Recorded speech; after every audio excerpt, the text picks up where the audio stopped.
సంక్రాంతికి 2 రోజులు విడుదలైన మా సినిమా చాలా పెద్ద సినిమా కాంపిటీషన్ తో విడుదలవుతుందని మనందరూ చాలా భయపెట్టించారు. ఈ సినిమా వినబడుతుందా కనబడుతుందా అని చాలా మంది అడిగారు. మాకు కూడా దానికి ఆ జవాబు దానికి ఏంటి ఆన్సర్ అనేది మాకు తెలియలేదు.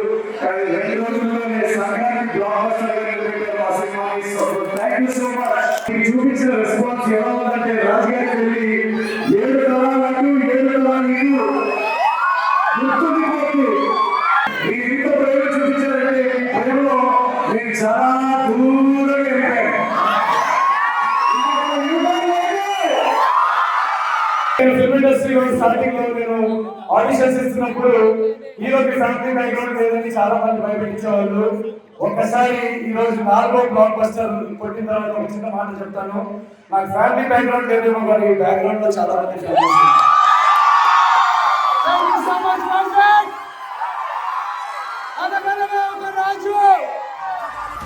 Sankranti block buster